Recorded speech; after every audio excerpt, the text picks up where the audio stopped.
नमस्कार दोस्तों। रीट के लिए साइंस की टेस्ट सीरीज चल रही थी जिसका अगला वीडियो है। देखिए आज की वीडियो का पहला प्रश्न, एक पेशीय डायफ्राम जो मानव नेत्र में पुतली के आकार को नियंत्रित करता है कहलाता है। तो उसे परितारिका कहते हैं और अंग्रेजी में उसको आइरिस कहते हैं।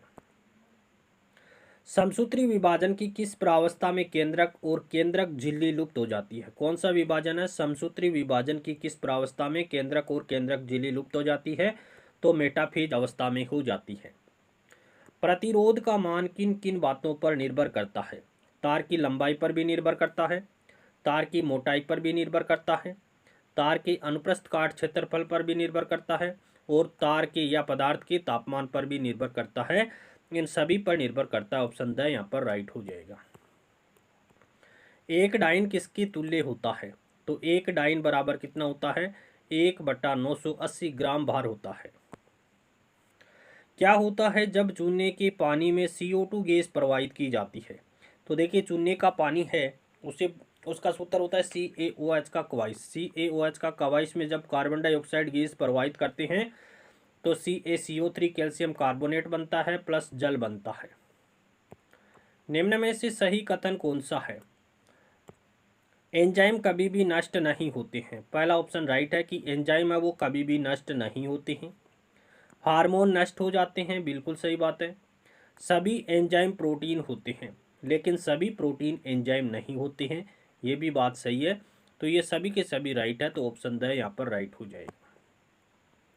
जलीय पौधा जिसे प्राय जल प्लावित धान के खेत में जैव उर्वरक के रूप में प्रयोग लाया जाता है वह कौन है? तो एजोला एनाबीना का प्रयोग किया जाता है। धान के खेतों में एजोला का जैव उर्वरक के रूप में प्रयोग करते हैं क्योंकि इसमें नाइट्रोजन स्थिरीकरण की कैपेसिटी होती है। पराबैंगनी विकिरण को अवशोषित करने वाली ओजोन परत किस वायुमंडलीय स्तर में स्थित होती है? तो ये समताप मंडल में होती है। ओजोन परत मुख्यतः जिसको अंग्रेजी में क्या कहते हैं? स्ट्रेप्टोस्फीयर कहते हैं। किसको? समताप मंडल को अंग्रेजी में क्या कहते हैं?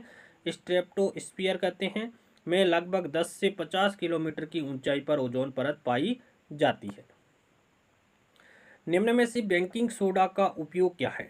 देखिए बेकिंग सोडा का उपयोग बेकिंग पाउडर बनाने में किया जाता है और जब बेकिंग पाउडर को गर्म किया जाता है या जल मिलाया जाता है तो निम्न अभिक्रिया संपन्न होती है। NaHCO3 बेकिंग सोडा है जिसकी अभिक्रिया किसी अम्ल से करवाते हैं, HCl से करवाते हैं तो CO2 प्लस H2O प्लस उस अम्ल का लवण बनता है। अगर HCl काम में लेते हैं तो NaCl बन जाएगा, H2SO4 काम में लेते हैं तो Na2SO4 बन जाएगा।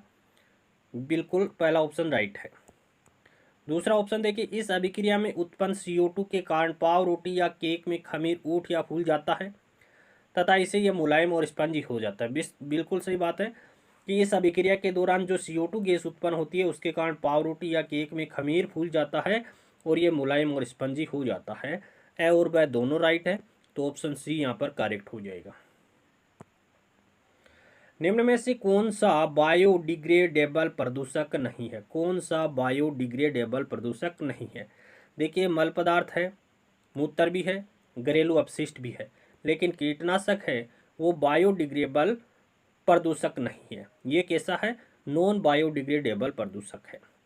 देखिए कांच है, प्लास्टिक है, कीटनाशक है, ई अपशिष्ट है, कृत्रिम रबड़ है। ये क्या है? गैर जैव निम्नीकरणीय नॉन बायोडिग्रेडेबल प्रदूषक है। मलमूत्र व अन्य घरेलू अपशिष्ट जैव निम्नीकरणीय बायोडिग्रेडेबल प्रदूषक है। राष्ट्रीय उद्यानों में आनुवंशिक विविधता का रखरखाव किया जाता है तो इन सीटू संरक्षण के द्वारा किया जाता है। राष्ट्रीय उद्यानों में आनुवंशिक विविधता का रखरखाव इन सीटू संरक्षण के द्वारा किया जाता है। देखिए राष्ट्रीय उद्यानों में आनुवंशिक विविधता का रखरखाव इन सीटू का मतलब क्या है? स्वस्थानीय संरक्षण के द्वारा किया जाता है।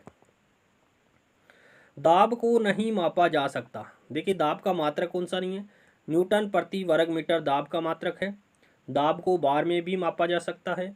दाब का मात्रक पास्कल भी होता है, लेकिन किलोग्राम इंटू भार ये दाब का मात्रक नहीं है।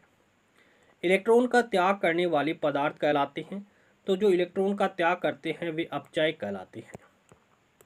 जब प्रकाश की किरण एक माध्यम से दूसरे माध्यम में प्रवेश करती है तो इसकी आवृत्ति है वो समान बनी रहती है। जब प्रकाश की किरण एक माध्यम से दूसरे माध्यम में प्रवेश करती है तो इसकी आवृत्ति समान बनी रहती है, जबकि तरंग दैर्घ्य और वेग में परिवर्तन होता है।